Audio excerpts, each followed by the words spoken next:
Hadirin jamaah Jumat Masjid Al-Ansor yang dimuliakan Allah, bersyukur kepada Allah hari ini kita masih bisa melaksanakan salah satu kewajiban dan masih merasakan nikmat iman dan Islam. Hadirin jamaah Jumat, pada zaman Nabi untuk menjadi orang muslim itu sungguh berat, karena mereka bertemu langsung dengan Nabi dan itu tidak semuanya beriman. Disinilah mungkin karunia Allah kepada kita ya, walaupun kita tidak bertemu dengan Nabi secara langsung, tapi alhamdulillah kita beriman kepada Allah disebabkan oleh dakwah Nabi tersebut. Ada sebuah hadis yang diriwayatkan oleh Ibnu Abbas bahwa di zaman Rasul itu ada dua orang yang mendatangi Nabi. Kemudian bertanya, "Ya Muhammad,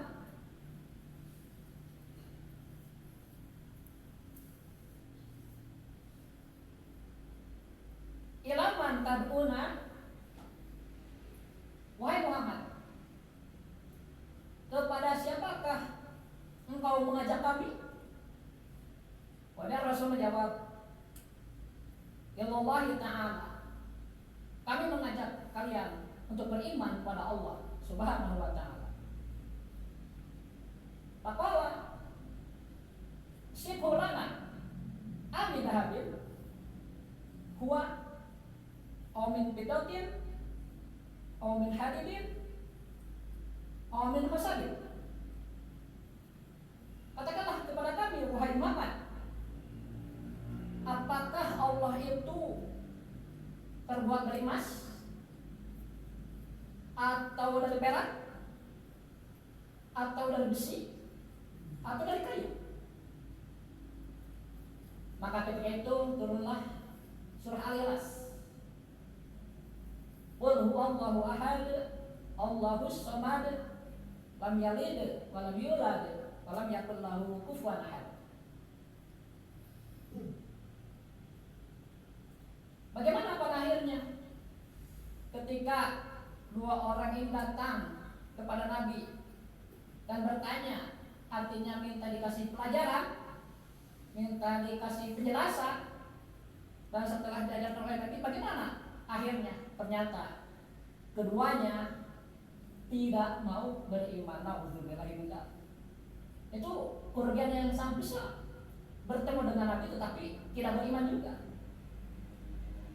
Dan di akhir hayat mereka, yang seorang bernama Amir bin Tufayl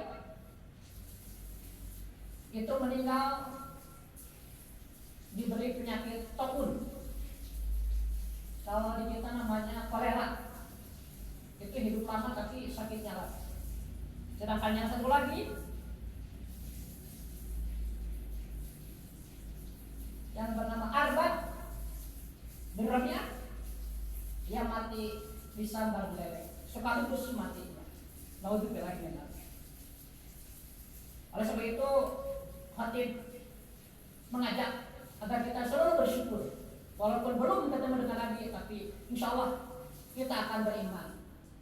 Dan mengisi kesyukuran kita itu adalah kita manfaatkan setiap ada waktu luang untuk memperdalam ilmu agama. Hadirin jamaah Jumat, dari surah Al-Ikhlas ini ada 8 makna tauhid yang menjelaskan tentang 8 sifat Allah. Sebagaimana diketahui dari keseluruhan Al-Quran, yang wajib kita pahami dari sifat Allah itu hanya 20 sifat saja minimal. Dan di Al-Ikhlas ada 8 sifat, itu sepertiganya. Sehingga membaca satu kali surah Al-Ikhlas pahalanya sama dengan membaca sepertiga Al-Quran. Itu pun jika membacanya dengan takzim, penuh rasa hormat dan mengagungkan Al-Quran. Disebut sepertiganya karena memang maknanya ada 8, itu sepertiga dari 20. atau di kalimat qul huwallahu ahad, di situ ada dua makna. Ahad itu pertama bermakna Allah tunggal, tidak terbagi kepada anak tunggal. Dan yang kedua, Allah tunggal, tidak berbilang, tidak ada 2, 3 dan seterusnya. Kemudian dari kalimat Allahus Somad, As-Somad ini artinya tempat kita bergantung. Selamanya kita membutuhkan rahmat Allah.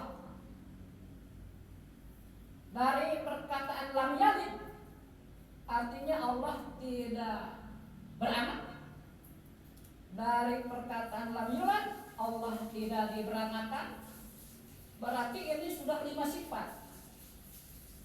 Dan dari walam yakul lahu kufuwan ahad, tidak ada yang menyamainya, di situ ada 3 makna.